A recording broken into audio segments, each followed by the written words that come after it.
We're here this afternoon to discuss America's #1 anti-poverty program for the elderly and the #1 anti-poverty program for children. It's Social Security. I want to commend my colleague from the Ways and Means Committee, Mr. Moore, who just left, for his work on the committee. But here's the issue, Mr. Speaker. This Congress that we're all a part of has not enhanced Social Security, now going on 53 years. So it was 1971 was the last time the United States Congress, which has the responsibility, enhanced Social Security for any of its recipients. 10,000 baby boomers a day become eligible for Social Security. And since 1971, Congress has not taken any action. I'm joined by my colleagues today as we come to this floor and beseech our fellow colleagues, Congress, to do one simple thing. And beseech our fellow colleagues, Congress, that is our responsibility. We have a very specific plan that we put forward. That is our responsibility, we understand. We have a very specific plan that we put forward. That is our responsibility. We have a very specific plan and decide what they will with respect to Social Security. The American public overwhelmingly, Democrat, Republican, and Independent, the American all say we do not need Democrat, Republican, the very essential program that we rely on as a country. For more than 40%, Mr. Speaker, of all Americans, Social Security is the only pension that they have. And Congress hasn't acted in more than 53 years. We need to enhance the program. We need to enhance it in a way that makes sure that everyone gets an across-the-board increase, but especially for 5 million of our fellow Americans, mostly women, who get below poverty-level checks from the government of the wealthiest nation in the world because Congress has not taken the time or the effort. And who are these people? They're your brothers, they're your sisters, their aunts, your uncles, your neighbors, the people you go to church with. And where does this money go? Right back into every single member's district. Mr. Moore in Utah has 110,000 Social Security recipients in his district. Every single member of Congress is getting a card that tells them how many recipients they have in their district, what they receive, whether they're dependents, spouses, or disability. That's what we're focused on. We want a vote, Mr. Speaker, because the American people demand it. That's why I'm joined here for this special hour on this floor by so many of our colleagues. There's so many of us that we hope everyone will recognize their time and consideration for their colleagues, but also would just point out the more than 350 groups across the nation that support Social Security, 2,100, including the National Committee to Preserve Social Security and Medicare, Social Security Works, the NAACP, the AFL-CIO, Paralyzed Veterans of America, the National Education Association, and I could go on. But instead, I'm going to recognize the gentleman from New Jersey, a leader on the Subcommittee on Social Security, Mr. William Pasquale.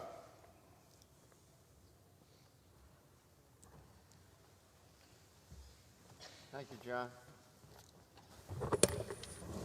Mr. Speaker. Mr. Speaker, I rise today with my brothers and sisters on behalf of more than 124,000 of my constituents in North Jersey, in the 9th District, who rely on Social Security each and every month. They rely on it. To some, as in the entire country, that's their only means of income, of survival. That's how Social Security was established in the 30s, implemented a few years later. Social Security is one of America's greatest success stories. I remember the first time I ran for Congress in 1996. I walked into a room prepared to deal with the housing codes and public housing. But the only questions folks asked me, where do you stand on Social Security? Do you want to privatize Social Security? Social Security is a success story. 90 years. It stands as a monument to decency and dignity and the birthright of hard-working Americans. Yet, throughout its storied history, Mr. Larson, it has been under attack. Even in 1935, it has been the subject of attacks and lies from day one. The Republican Study Committee, which represents 3/4 of House Republicans, proposed slashing Social Security benefits by $718 billion. The GOP leadership wants to create a so-called fiscal commission in our government funding bill. That is a wolf in sheep's clothing. I'm proud to join my friend and friends and my friend Congressman John Larson in a letter opposing this cynical ploy to slash Social Security and Medicare. Without aggressive action, Social Security lurches toward insolvency. Congress has a sacred responsibility to fight for its future. Same question asked 25, 26 years ago is asked of me today. That is why I'm standing with Mr. Larson on his Social Security 2100 Act, to assure the long-term strength and solvency of Social Security. Social Security 2100 Act provides paid-for benefit enhancements while not raising taxes on middle-class families. It's a no-brainer. Our bill ends the painful 5-month disability waiting period. Who can justify that in this day and age?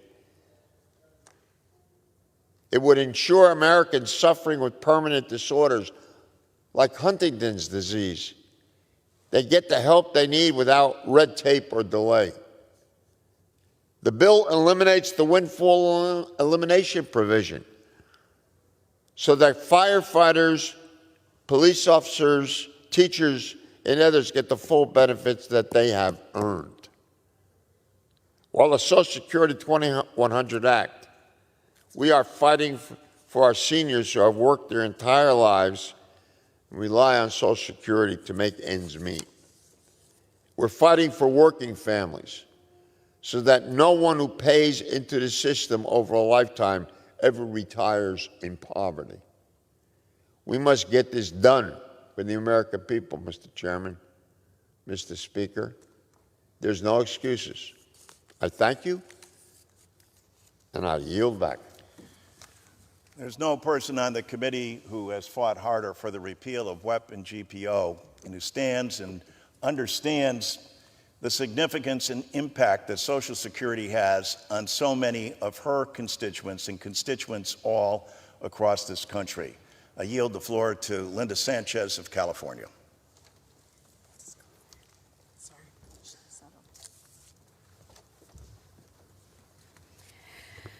Mr. Speaker, I want to thank Congressman John Larson for being the chief advocate for reforming our Social Security system. It's high time that Congress acted to preserve those benefits for people who have earned those benefits by paying into the system over their working lives. I want to touch on another issue that concerns me with respect to Social Security, and that's that we see an increasing number of people who rely on those benefits. Since 2010, the number of individuals who rely on Social Security has increased over 21%. Over that same period of time, Social Security's administrative funding for basic operations has fallen by 17% after you account for inflation. Those shortages, that is, more people needing services but the budget being cut, have caused a significant delay across Social Security for our most vulnerable populations, including those who are awaiting disability benefits. And I have a constituent from my district who's been working with my casework team in my district office for more than a year and a half. This individual had a stroke and applied for disability benefits with Social Security in August of 2022 after becoming paralyzed. He was denied those benefits in June of 2023. He appealed that decision that same month and didn't receive a response from Social Security until November of 2023, stating that his application needed additional review. After 17 months without any form of income, his case was finally approved just this week. Americans should not have to wait this long to see these necessary earned benefits. Instead of working with Democrats to ensure that Social Security has better capability to serve constituents like that one, my Republican colleagues proposed devastating cuts to Social Security. Additional cuts to an agency that is already struggling with a significant backlog would be catastrophic for seniors and individuals with disabilities. And after they want to do these budget cuts, then my Republican colleagues want to turn around and blame the staff at Social Security Administration for not being able to handle the backlog. Unfortunately, the story that I told about my constituent is not unique. There are countless Americans who suffer from disabilities and are unable to get their benefits in a timely manner, and these Americans deserve better. I want to again thank my colleague, Mr. Larson, for leading the charge on reforming this system, on holding up our end of the bargain to people who have paid into the system over their entire working lives. Thank you, Mr. Larson, and I yield back. Thank you, Ms. Sanchez. And again, I want to point out that both you and Ms. Moore, who will be speaking next, understand completely that this is an earned benefit, Social Security. It's often referred to on the other side as an entitlement. Hardly an entitlement. Every American knows when they look at their paycheck that it says FICA. That stands for Federal Insurance Contribution. Whose? Yours.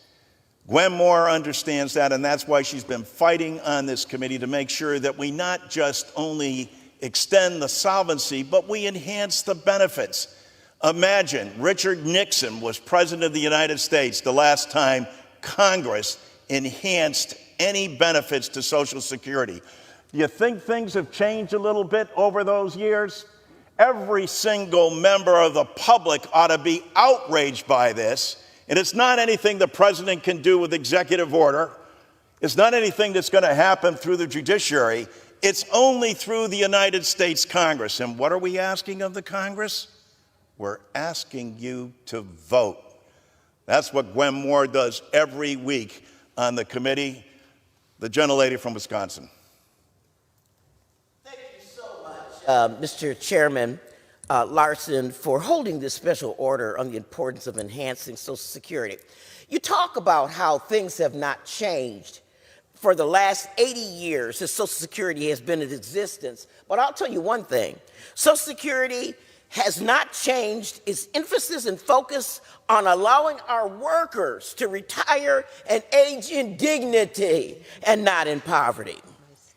And we should and can enhance the program so that it will be solvent and useful for current and future beneficiaries. Take, for example, some provisions that I've included in the Social Security 2100 Act. And that is to provide beneficiaries receiving payments for 20 years or more an enhancement. As our population lives longer, more and more people may end up living out their savings, especially women. As our students continue to face the daunting costs of pursuing higher education, it's critical that we reinstate the student benefits of retired, deceased, or disabled workers. And again, these reforms would be particularly meaningful for students of color and low-income families. Before closing, I want to add my voice in supporting how important it is that Social Security 2100 recognizes that caregiving is, in fact, uncompensated work.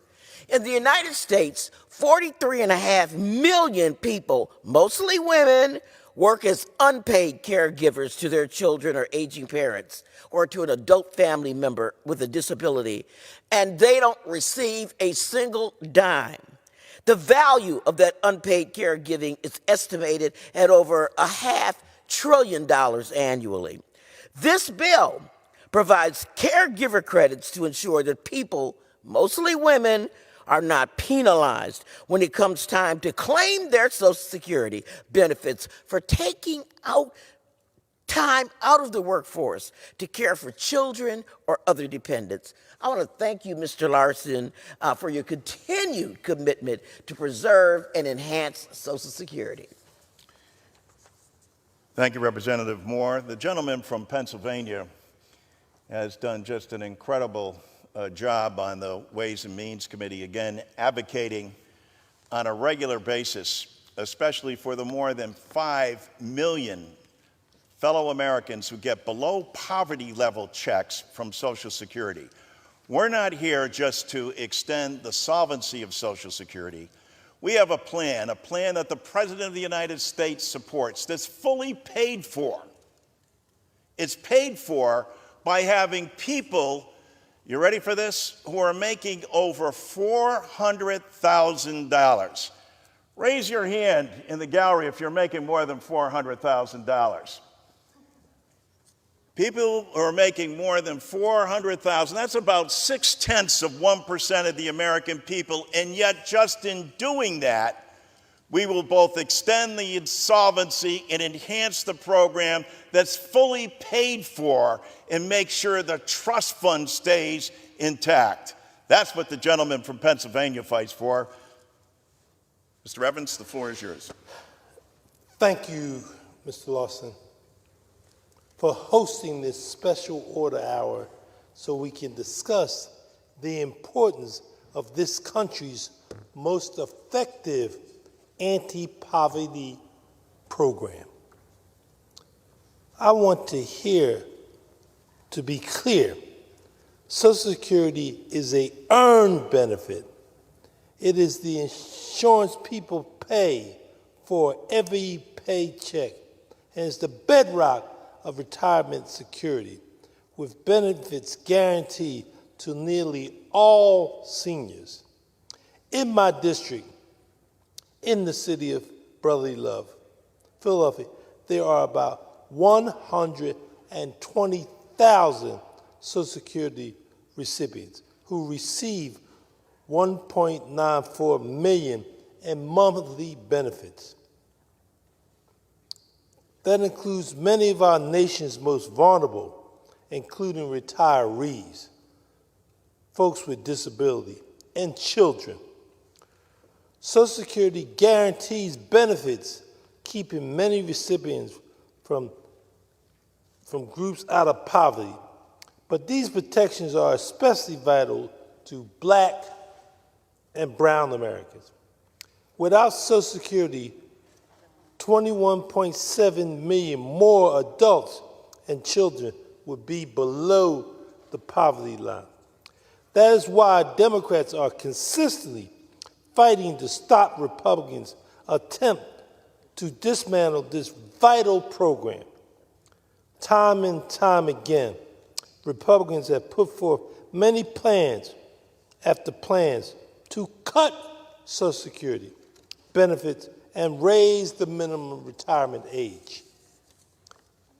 In the current Congress, they propose a fiscal commission to address the national debt, which we all know is just a backdoor way to cut essential programs like Social Security and Medicare. However, in contrast to Republicans, Democrats are offering a proposal that will protect and expand Social Security program. That is why I'm proud to support Congressman Larson's Social Security 21 Act. This transformation legislation would permanently increase benefits by 2% across the board on the average for all Social Security beneficiaries for the first time in 52 years. And we would pay this bill by ensuring millionaires and billionaires finally pay their fair share into Social Security. The American public is on our side when it comes down to protecting, expanding Social Security. Poll after poll finds that the vast majority of Americans believe Social Security benefits would reduce in any way would not and support proposals to increase benefits. That is why I remain steadfast in opposing any and all cuts to Social Security. And I will continue to work with my Democratic colleagues to protect expanding, delivering Social Security benefits for all those who earn. Again, I want to thank Congressman Larson for hosting this special hour and thank him for his consistent leadership. I yield back. I thank the gentleman from Pennsylvania, and I again want to thank again the National Committee to Preserve and Protect Social Security, Social Security Works, the Alliance for Retired Americans, the NAACP, the AFL-CIO, and the AARP, which came out most recently condemning the so-called commission that's coming down the pike. Every American should be aware of this. When they're talking about a debt commission, what they're talking about is cutting Social Security. A commission that goes behind closed doors and without public hearings decides what is going to be the future of Social Security. Americans fully support Democrats, Republicans, and independents support Social Security and enhancing it. Nobody knows that better than Steve Horsford, who represents more than 150,000 Social Security recipients in his home state of Nevada. I yield the floor to Mr. Horsford. I'd like to thank the gentleman from Connecticut, Congressman Larson, for bringing us together for this important special order, and to thank you for your tremendous leadership on Social Security as the ranking member of the Ways and Means Subcommittee on Social Security, and for introducing the Social Security 2100 Act, which I'm proud to be an original co-sponsor of. Mr. Speaker, I rise today to speak about the urgent need for us to take action to protect and to improve one of the most important programs in our nation, Social Security. It's shameful that it's been more than 50 years since Social Security benefits have been improved. Social Security is vital to making sure our senior citizens, the disabled, and many children in Nevada and all across the country are able to keep a roof over their heads and to keep food on the table. Mr. Speaker, there are 149,700 Social Security recipients in Nevada's 4th Congressional District, which I'm honored to represent. This includes 113,832 retirees, 8,380 children, 11,279 widows and spouses, and 16,209 disabled workers. Collectively, they received $248 million in monthly benefits in our district alone. And when beneficiaries receive their Social Security checks, what do? They turn around and they spend that money in our communities, helping to churn the local economic engine. Now, I know some of my colleagues on the other side will say we can't afford it. Well, the truth is, we can't not afford it. By simply ensuring billionaires and millionaires pay just their fair share of FICA that everyone else who works every day does, we can absolutely afford it. With these funds, we can increase benefits for all recipients by 2%, which would be the first general increase in Social Security in over 52 years. So you tell my constituents we can't afford it. Meanwhile, they're struggling to afford their rent and their food. Something else that I hear a lot about from my constituents is the fact that this bill, as proposed by Congressman Larson, repeals the windfall eliminations provision, the WEP, and the government pension offset that currently penalizes many workers who have worked in the public sector, including teachers in Nevada. Mr. Speaker, I have one of the most diverse districts in the country, and I also have a significant military presence and many veterans who live in my district. Social Security's progressive benefit formula is particularly important for groups that tend to earn lower wages during their working lives, which include African Americans and Latino families. For example, in 2020, average earnings were about $41,000 for African Americans and $38,000 for Hispanics. The progressive formula means benefits replace a higher share of pre-retirement earnings for low-wage workers. People of color are less likely to work for employers who offer pensions and less likely to receive pension benefits in retirement, which weakens their security. And in 2014, 30% of African American seniors, 19% of Latino seniors, and 25% of Asian American seniors received income from pensions or retirement benefits other than Social Security. This compares to 47% of white seniors. Mr. Speaker, many of the Latino and Black seniors in my district and all across the country, they rely on Social Security for all or nearly all of their income.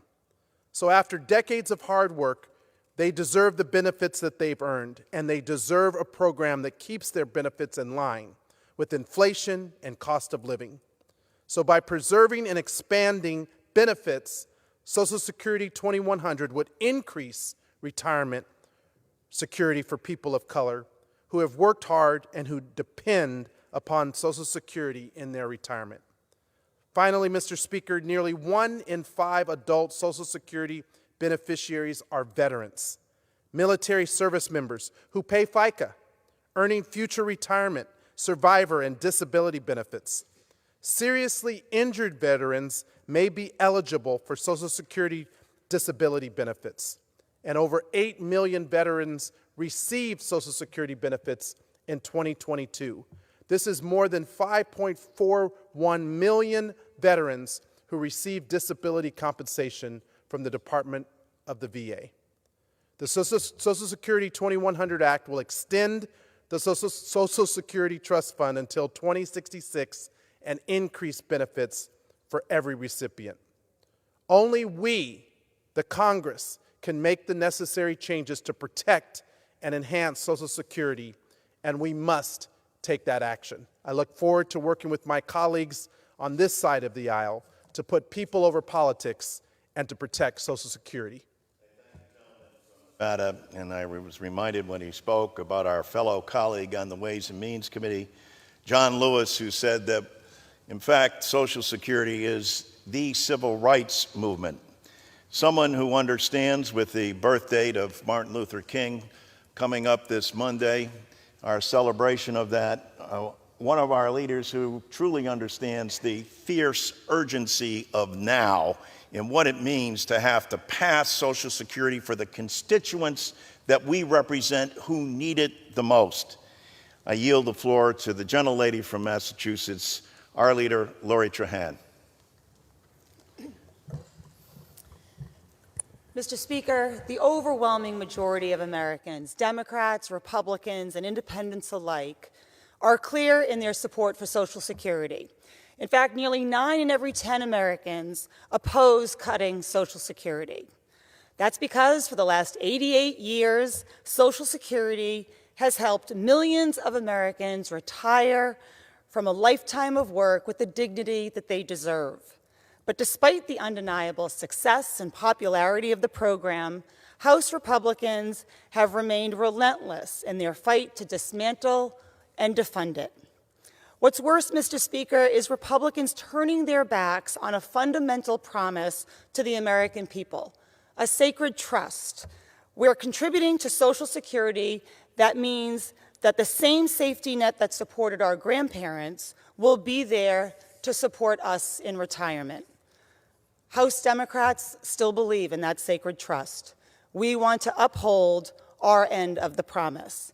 That's why I'm proud to support and join Congressman Larson and members of the House Democratic Caucus in supporting Social Security 2100 to increase seniors' benefits, protect against inflation, and strengthen the program for generations to come.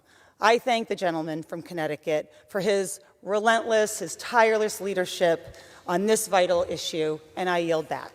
Thank the gentlelady from Massachusetts. I want to recognize the gentleman from Connecticut, who I've gone together with him across the state of Connecticut as we've talked about Social Security and its importance and significance. Nobody understands it better, especially its impact on teachers and firefighters and police officers and municipal workers who have long been prevented getting through WEP and GPO, but under this bill, that all changes because of the efforts of Representative Joe Courtney.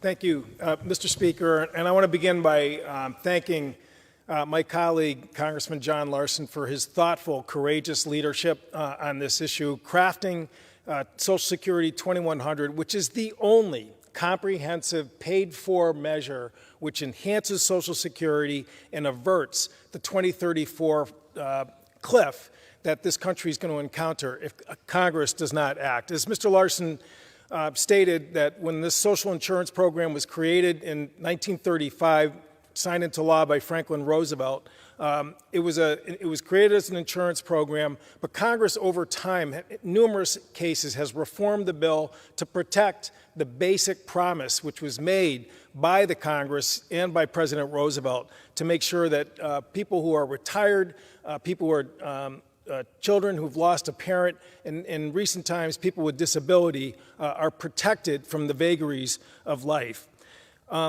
Again, we have stepped forward and taken care of challenges, fiscal challenges that the bill has encountered, the law has encountered. John's bill, what it would do, in essence, is it would extend the solvency of Social Security to 2066.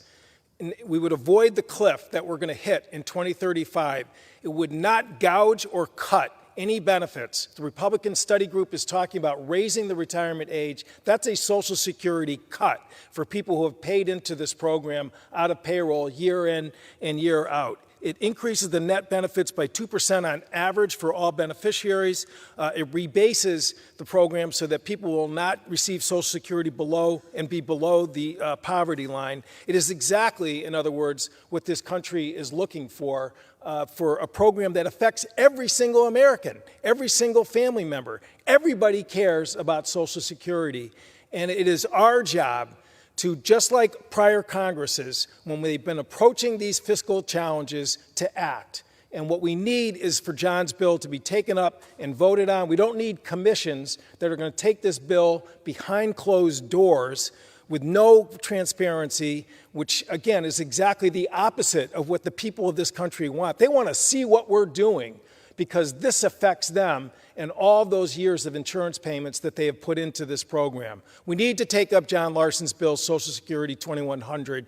And again, I implore the leadership of this Congress to move and to act and to not go down the path of a non-transparent commission, which is going to shut out the American people. That is not how we fix Social Security. So thank you, Mr. Larson, for your leadership. Let's move forward on Social Security 2100. I yield back. I thank the gentleman from Connecticut and recognized the deaness of the United States Congress, the gentlelady from Ohio, who has more than 143,000 Social Security recipients in her district. and has been a tireless fighter for Social Security before I even came to the United States Congress. So we want to applaud your efforts, Marcy, and yield the floor to Marcy Kaptur from Ohio. Thank you, Ranking Member Larson, for yielding time and for your noble, tireless work safeguarding Social Security for the benefit of all Americans. For nearly a century, America has made a sacred promise. Those who work hard throughout their lives will benefit from the fruits of their labor upon retirement. Social Security promises a safe and secure retirement for tens of millions of Americans during their golden years. But without action, that promise is at risk. I hear from thousands of retirees across northwestern Ohio who want to see a responsible solution to refinance Social Security going forward. 1 of 5 Social Security beneficiaries are veterans. Let me observe, the billionaire class must join the vast majority of Americans in paying their fair share into the system itself. And by making that happen, the Social Security 2100 Act, championed by Congressman Larson and all of us, will increase benefits for current and new beneficiaries, protect retirees against inflation, and repeal the windfall elimination provision. We must push for a vote on the House floor as soon as possible. The Social Security 2100 Act is one of the most important bills before this Congress. There are 182 House co-sponsors of this bill, and Speaker Johnson, please move this bill to the floor for a vote.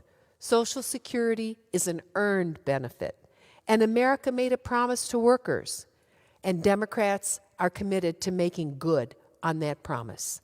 I'm the granddaughter of immigrants. They worked at the lowest wages and the worst jobs. First fired, last hired. They simply could not have existed if it were not for Social Security. The same is true for my parents. And you see, Social Security is not just a program.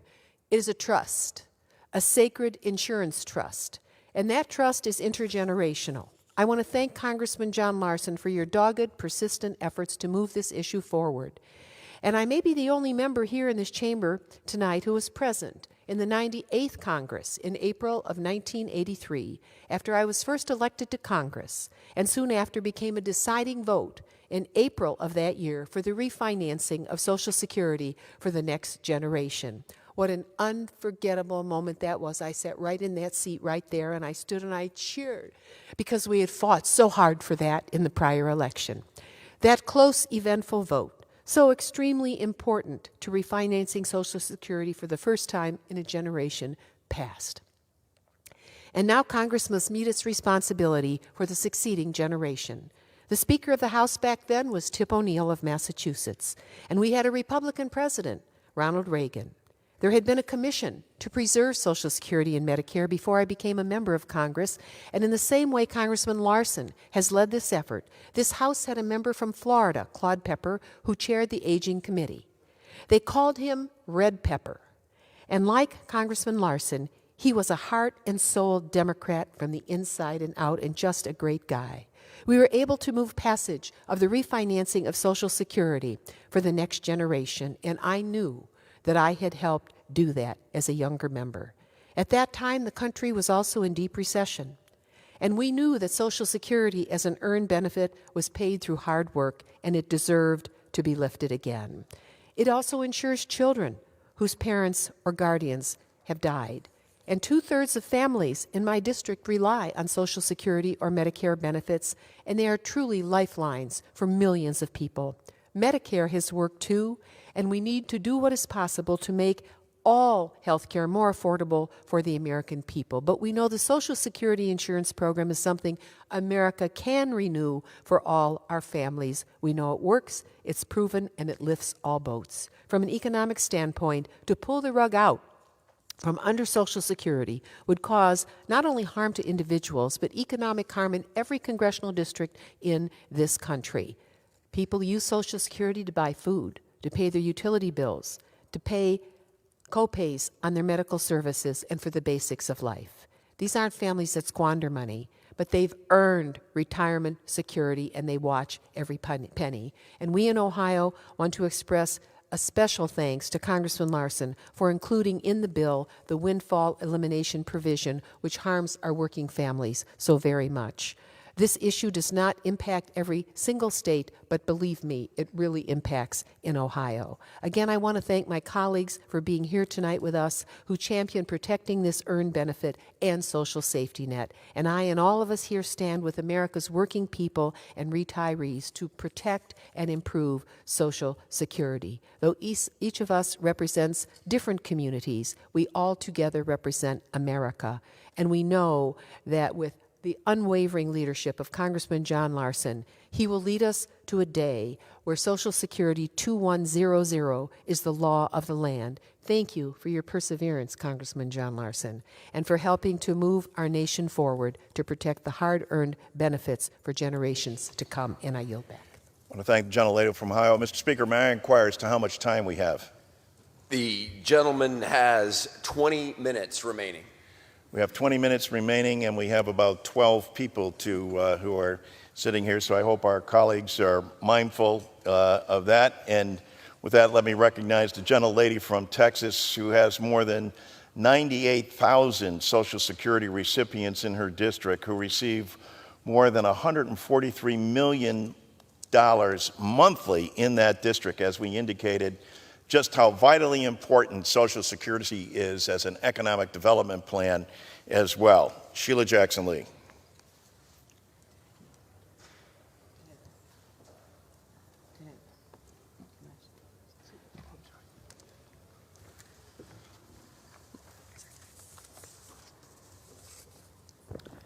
Let me thank the distinguished gentleman from Connecticut. Long-serving, long-standing, and we have been together, Mr. Larson, on this issue, it has to be 2 decades. And I can only thank you for realizing that people will simply die, I'm going to say that, without the lifeline of Social Security. You have recognized that, and that's why we're in the fight. That's why we have to continue the fight. That's why we have to come back in the next Congress and get this done. Because if it's not done in this Congress, we must get it done. We must get it done. And let me give you breaking news. Let me tell you why we are all on the floor while there are 12 and there are others on the floor previously. This is a national crisis.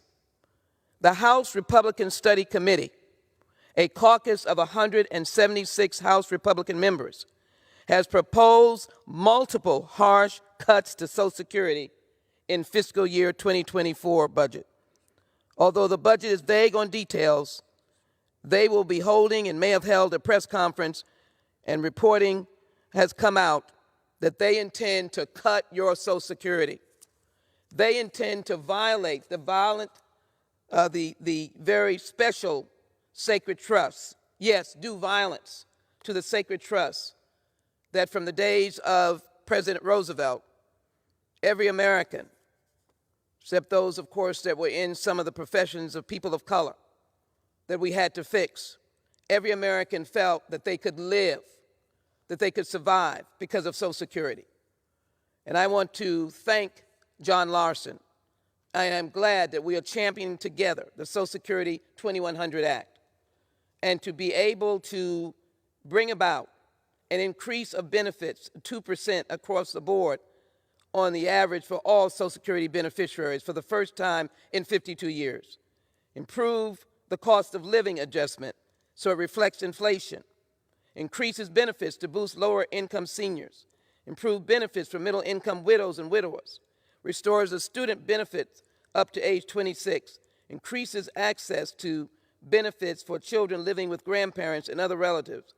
And celebrates repealing the windfall elimination provision, which means in the government pension offset that currently penalizes public servants. I can walk the streets of the 18th Congressional District when all of these hardworking public servants are saying, have you helped me? And I can say yes, and we end the 5-month waiting period. So, Mr. Larson, I'm here today to join in a vigorous support of the Social Security 2100 Act, and to be able to say that we are here because there is a crisis, because there is purposeful intent to snatch Social Security from the hands of beneficiaries, including children. And I want to stand with you in the passage of H.R. 2100 because I want the lifeline to continue.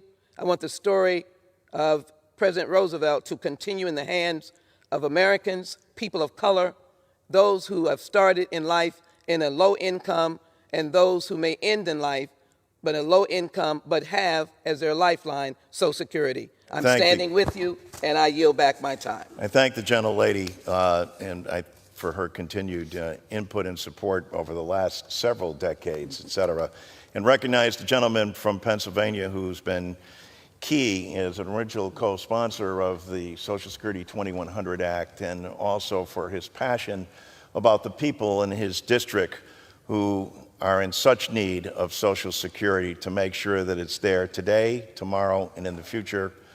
The gentleman from Pennsylvania, Mr. Cartwright. I thank you, Mr. Larson. Mr. Larson, will you yield for a quick question? It's my recollection, I could be wrong, but I think it was in the year 2014 that you first came out with Social Security 2100. Am I correct in that? That is correct. So here we are, 10 years on. I want you to know I was an original co-sponsor of that in 2014, and I'm proud to do it. And thank you for dreaming this whole idea up, because it's so important. We know that it's the retirement of the baby boom generation, this glut of population going into retirement, that's the problem. We know that 2035 is the current doomsday year when we're not able to pay 100 cents on the dollar on claims. We know that it's not a surprise that this has been coming, because we knew about the baby boom generation, and that's why you came up with this 10 years ago, because it's not a surprise, and we have to prepare for it. Mr. Speaker, I speak here on behalf not of myself, but of 176,000 beneficiaries of Social Security in my congressional district in northeastern Pennsylvania. The vast majority are seniors, and the answer is we can't do nothing. We know what happens if we do nothing and we just get closer and closer to the 2035 cliff, or whatever year it's going to be. I'm sorry to say that if we do nothing, we end up with the Republican answer. And the Republican answer again and again and again is cut benefits and raise the retirement age. That's what happens if we do nothing. Cut benefits? Cut benefits. This is a program that is one of the most successful government programs. It's not even a government program, it's an insurance program. It's one of the most successful things that government has done for American citizens in the history of our republic. We have kept millions of people from dying in poverty as seniors in this country. We know that right now, in excess of 30% of seniors receiving Social Security benefits have no other visible source of support. So you take it away from them, and they will die in poverty. We know that probably the most outrageous thing of all is it breaks a promise if you cut benefits. The promise was that you work your whole life, you pay in the premiums in your FICA, you pay in your whole work life, and you will be protected from poverty in your senior years. This would break the promise to cut the benefits. Raising the retirement age, it's already been described as a cut. It is a cut. It's a change. All of a sudden, you have to work longer and longer and longer. To those of us who fly desks for a living, that's not that big a problem. But there are people who have to lift and carry and climb and dig. And to make them do these things into their senior years just because we refuse to do anything about this impending fiscal cliff, it's not right, it's not ethical, and it's not American. And every time you hear the words fiscal commission, oh, we should have a fiscal commission, ladies and gentlemen, put your hands on your wallets when you hear those words, fiscal commissions, because that's all they ever have proposed with fiscal commissions, cutting benefits and raising the retirement age. The right answer is Social Security 2100. We have to adjust the cap so it makes sense, so that it egalitarian, so that all Americans are included, so that we can raise the benefits by 2% the first time in over 50 years. We have to adjust this cap. We have to pass this bill. We have to put people over politics and protect Social Security. Mr. Larson, I yield back to you. Thank you, Mr. Chairman. I thank you so much, and I recognize the gentleman from California, Mr. Liu, followed by Mr. Norcross. Thank you, Representative Lawson, for your terrific leadership on Social Security. And many people here have been hearing about Social Security 2100. I just want to talk a little bit about what is actually in this amazing bill. It increases a number of benefits, including increases benefits 2% across the board. It improves the cost of living adjustment, increases benefits to boost lower income seniors, it improves benefits for widows and widowers. It restores student benefits up to age 26. It increases access to benefits for children. It repeals a windfall elimination provision, ends a 5-month waiting period, increases benefits by an additional 5% for the most elderly, provides caregiver credits, and ends the disability benefit cliff. How does it do that? It does it by ensuring millionaires and billionaires pay their fair share, and it closes a loophole of avoiding FICA taxes, and it puts an investment income tax only for people making over $400,000. This is an amazing bill. It's time we pass Representative John Larson's Social Security 2100 to preserve Social Security for this generation and generations to come. And I yield back to Mr. Larson. Much, I appreciate it, and giving our time constraints. I now recognize the gentleman from New Jersey, Mr. Norcross. Thank you, John Larson, Followed by Ms. for Titus. being the voice of Social Security and the voice of the future. I rise today for almost 150,000 recipients in my district in southern New Jersey, the 1st District. To those American families who've worked hard, played by the rules, paid their taxes, as we all do. But for so many Americans, Social Security is all they have at the end of their career. Since 1935, Social Security has provided stability, security, and protection for America's seniors. That protection and stability is needed as we stare down that looming retirement security crisis. 2035, literally 100 years since Social Security started. 1 in 3 Americans have less than $5,000 saved. Fewer workers have access to a pension. Stagnant wages. It's harder for people to save. Rarely, I say, there's a good side or a bad side, because it's usually in the middle. Well, there is no gray here. Social Security is clear. We need to protect it and expand a system that saves seniors, or soon-to-be seniors. They expect a future. They earned a future where they can retire with dignity, and we need to work hard for them. While the GOP is once again threatening to cut Social Security for people who don't have anywhere else to go, the fear that our seniors are going through when you hear that fiscal commission, nothing short of cruelty. And that's why I'm proud to be a sponsor of John's Social Security 2100 Act. I will always fight for those seniors. More than 40% of all Americans on Social Security, the only benefit that they receive is Social Security. And that's why the gentleman's point is so well taken. And with that, we're going to yield to the gentlelady from Nevada.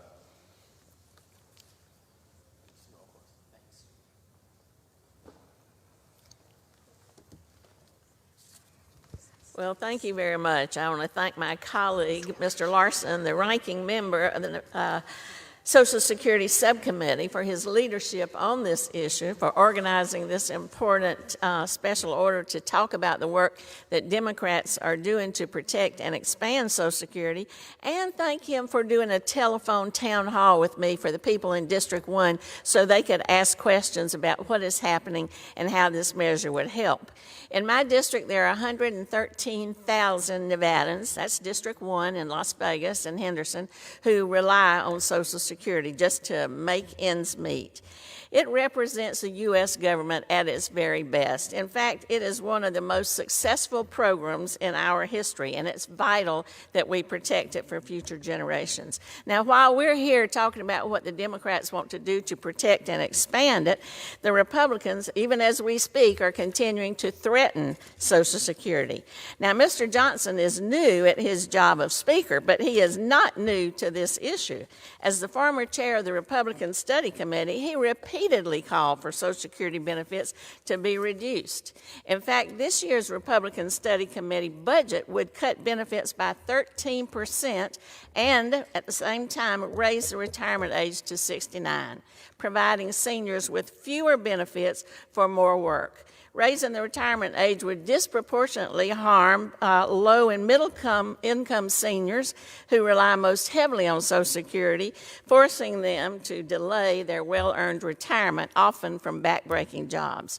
Furthermore, the Republicans' terrible labor HHS appropriations bill would cut Social Security funding by 30%, closing 240 offices around the country and extending wait times for service. We cannot let Republicans do this and play games with your Social Security.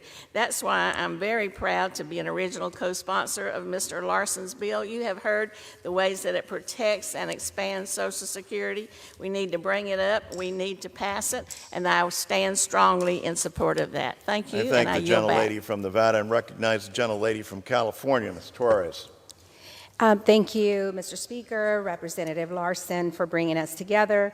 Extremist Republicans are once again pushing to end Social Security as we know it, a critical program that supports 67 million people nationwide, 93,000 of them in my district. Make no mistakes, cutting Social Security will not help the average American, but instead it will line the pockets of wealthy corporations while seniors and children suffer.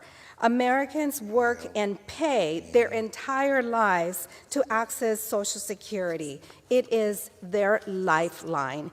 Every single day, Mr. Speaker, I hear from Inland Empire residents asking to protect and expand Social Security.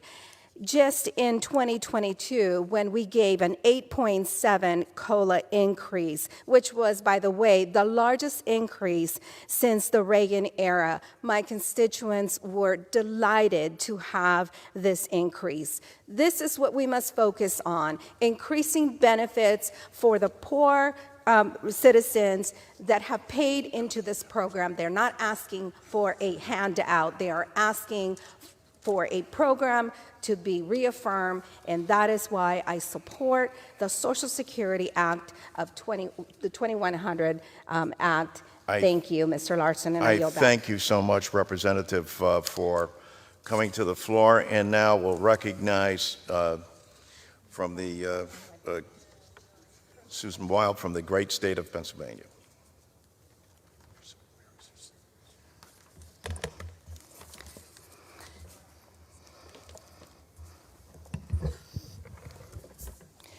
You know, it's interesting that during this special order hour on Social Security, it's only Democratic members of Congress who have volunteered to speak. Heck, this GOP-controlled Congress isn't getting anything else done, so why don't we take up Social Security 2100? I am proud to be a co-sponsor of Social Security 2100, and that I have been every single term that I've been here, because I believe that Social Security is a promise. You spend a lifetime working hard and paying into the system so that you can retire with some dignity and security. It's not just something that seniors depend on, it's something that they've earned. And they aren't getting rich on it. For most, it gives our seniors a bare-bone economic existence, but it's vital to them. That's why I have made it my mission to protect and strengthen this critical program. Protecting and strengthening Social Security means standing up to extremist proposals from the GOP, ones that have laid out cuts or privatization, proposals that called for sunsetting the programs every 5 years, and statements that suggest that we, quote, pull Social Security up by the roots and get rid of it. Outrageous. The GOP is hell-bent on destroying the only economic security that is available to most of our retirees. That's why we need Social Security 2100. This bill would increase benefits across the board for Social Security beneficiaries and would improve the cost of living adjustment formula for keeping up with inflation.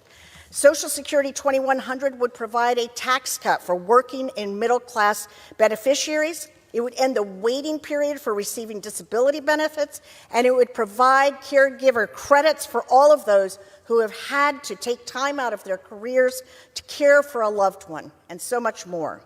It is essential for millions of Americans. In my district, more than 166,800 people depend on Social Security. So I'm never going to stop working to protect and strengthen this program. Gentlelady from And with that, I yield back. The gentleman's time has expired. May I beseech upon Members are reminded to refrain from referencing occupants and guests in the gallery. Does the gentleman from Connecticut have a motion to adjourn? Mr. Chairman, first I would appeal to your great instincts and patience, and thanks for this hour, but we actually have colleagues, at least 4 that are here, over 30 showed up. Would it be possible to yield them a minute apiece?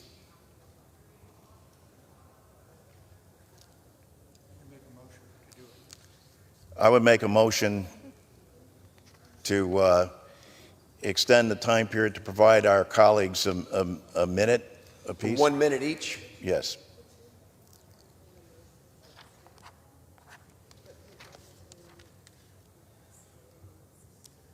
So the chair cannot accept a motion to extend time, but can accept a motion for 1 minute speeches from each member present.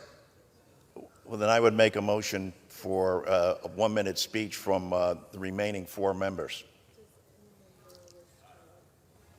Is there objection? Does any member wish to be recognized for 1 minute speeches? Mr. Chair, yes, So for what purpose does the gentlelady seek recognition? I rise and ask unanimous consent to address the... The gentlelady is recognized for 1 minute, without objection. Thank you, Congressman Larson, for your inspired and indefatigable leadership on this critical issue. As someone who represents nearly 100,000 Social Security beneficiaries in the Massachusetts 7th, and as a co-chair of the Task Force on Aging and Families, I'm so proud to be an original co-sponsor of your Social Security 2100 Act. This is a deeply consequential issue that stands to impact individuals from every walk of life, women, children, people of color, veterans, and our seniors who have earned the right to age in dignity.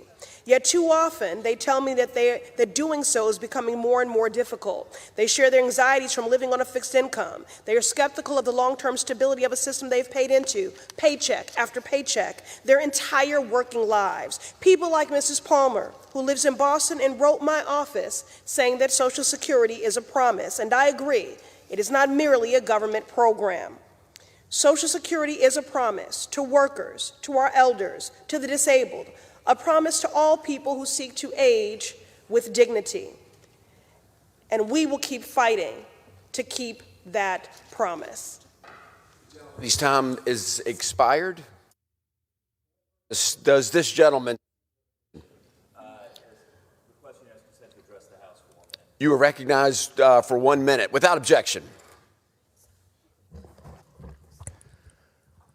Mr. Speaker, I rise in support of the Social Security 2100 bill and thank Representative Larson for introducing it.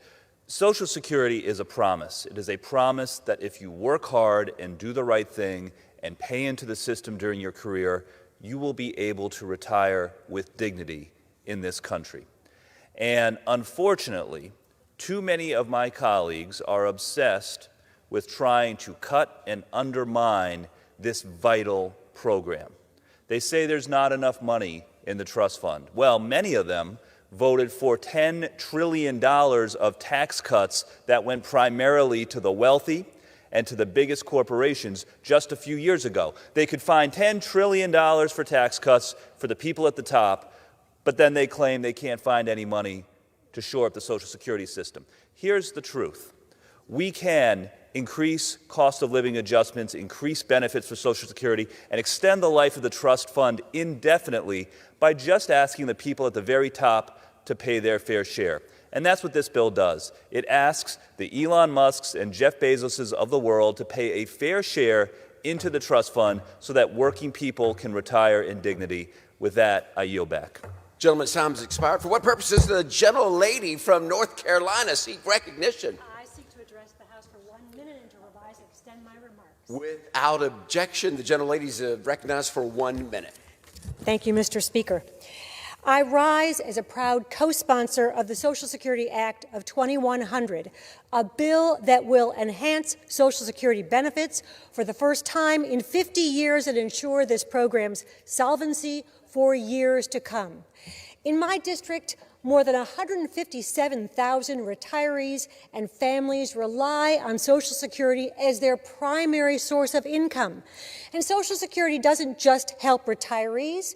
Almost 10,000 children and more than 20,000 disabled workers in my district depend on Social Security to meet their basic expenses. And Social Security was there when my mother-in-law, a stay-at-home mom, was suddenly widowed at 28 years old and left with 4 young children to raise on her own. Social Security was there to help her get through the tragic loss of her husband and to figure out how to support her young family. I stand in support of Social Security. I will stand up to any politician who wants to take away or reduce those earned benefits. Thank you, and I yield back. Thank you. For what purpose does the gentleman from California seek recognition? The gentleman is recognized for 1 minute. Mr. Speaker, thank you so very much for allowing us this opportunity. Wow. Is it really true, Mr. Speaker? Perhaps Mr. Larson has told me that the Republicans intend to put together some sort of a fiscal commission specifically designed to go after Social Security, to cut the benefits, and to really jeopardize the well-being of seniors now and future seniors? Could that possibly be correct? Apparently, it is. A secret fiscal commission. There's another way of doing it. Mr. Speaker, Mr. Larson has put together a proposal that would guarantee Social Security solvency for years to come. It would require that the super wealthy have to pay their fair share, and what's wrong with that? Nothing that I can think of. We can also actually increase the annual COLA by going to the Fair COLA bill, which was introduced by, wow, my bill. Mr. Larson, you have that in your bill. Good for you, good for the seniors, good for the future of America. We can do this correctly, Mr. Speaker, if Mr. Larson's bill 2100 would actually become law. And with that, I yield back. Gentleman's time has expired. For what purpose does the gentleman from Connecticut seek recognition? First, Speaker Bean, to thank you for being so gracious and patient. That's what I think makes this body unique, is the care that people take for both sides of the aisle to express their opinion. And with that, Mr. Speaker, I move the House do now adjourn. The question on the motion to adjourn. Those in favor say aye. Those opposed say no. The ayes have it. The motion is adopted. Accordingly, the House stands adjourned until 10 a.m. tomorrow for morning hour debate. We are adjourned.